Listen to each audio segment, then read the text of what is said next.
మండల కేంద్ర కరప గ్రామంలో గల జిల్లా పరిషత్ ఉన్నత పాఠశాలలో స్కూల్ ప్రధానోపాధ్యాయులు ఎం శ్రీనివాసరావు అధ్యక్షతన పాఠశాల నుండి ఐఐటికి సెలెక్ట్ అయిన విద్యార్థులు అభినందన సభ జరిగింది. ఐఐటికి సెలెక్ట్ అయిన విద్యార్థులు B Charisma Sai Mahalakshmi, MSD Chandralekha, S Prabhanjanasri, CH Siva Satyanarayana, B Ayyappaswamy, P సంతోషీలను alliance club of Kakinada Swathi helping hands ఆధ్వర్యంలో ఘనంగా సత్కరించడం జరిగింది.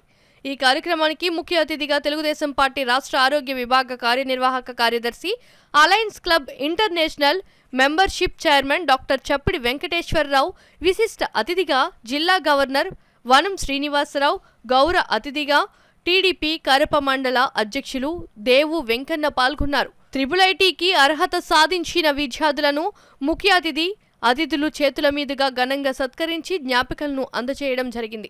ఈ కార్యక్రమంలో స్కూల్ ఉపాధ్యాయులు కె సుబ్రహ్మణ్యం, రమేష్, జనసేన నాయకులు యాళ్ల వీర వెంకట సత్యనారాయణ, ఎస్ భవానీ శంకర్, భగవాన్, తెలుగుదేశం నాయకులు గొర్ల వెంకటరమణ, మాజీ విద్యా కమిటీ చైర్మన్ కొనపరెడ్డి వీర్రాజు, మాజీ MPTC Konda Vinayak, Penke Govindu, Swathi helping hands అధ్యక్షులు పెంకే గోవిందరాజు, కార్యదర్శి Madda Vikash, alliance club regional chairman M Durga Subhadra, M Ganesh, Vanam Upendranath, ఎన్ శ్రీనివాస్, స్కూల్ ఉపాధ్యాయులు, విద్యార్థులు తదితరులు పాల్గొన్నారు.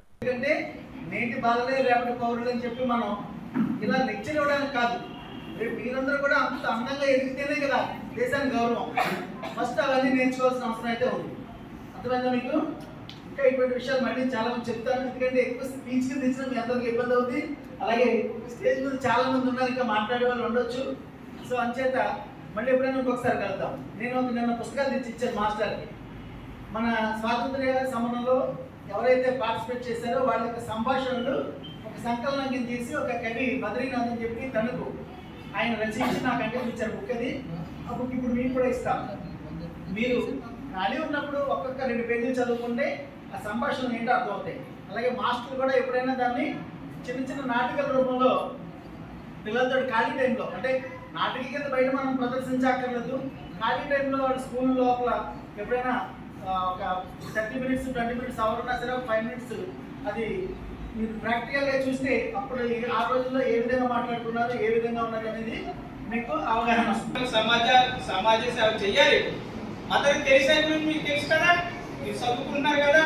మదర్ తెరిసే గారు ఆ రోజున ఆ విధంగా ఆ కుష్ఠరోగి రోగులకి చేయకపోతే ఇలా మదర్ తెరిసే గారి గురించి మనం చెప్పుకోవాల్సిన అవసరం లేదు కదా. అందుకని మనం అన్ని విధాలా కూడా మనం ముందుకెళ్ళవలసిన బాధ్యత మనపై ఉన్నది. తర్వాత ఏంటంటే గతంలో మనకి 60 ఐఐటి సీట్లు వచ్చినాయి, ఇప్పుడు ఈ మధ్యకాలంలో ఎందుకు రాలేదు, తర్వాత ఇప్పుడు 6 సీట్లలోనే ఎందుకు ఆగిపోయాము అనే దాని మీద మొన్న కూడా మాట్లాడడం జరిగింది. మీరు తప్పకుండా ఒక రమేష్ మాస్టరే కాదు, ఓ హెచ్ఎం గారే కాదు, ఇప్పుడున్న అందరు టీచర్స్ యొక్క సహాయ సహకారాలతో ఎప్పుడు కూడా హెచ్ఎం గారి గురించే చెప్తున్నారు, రమేష్ గారి గురించే చెప్తున్నారని ఇబ్బంది పడకుండా అయితే నడిచి ఎదురు కొడతారు అన్నట్టుగా ఎవరైతే ముందుకెళ్తారో వాళ్ళ గురించే చెప్తా ఉంటారు. మరి మిగతా టీచర్స్ అందరూ కూడా ఇంకొక రకంగా భావించవద్దని మేము తెలియజేస్తా ఉన్నాం.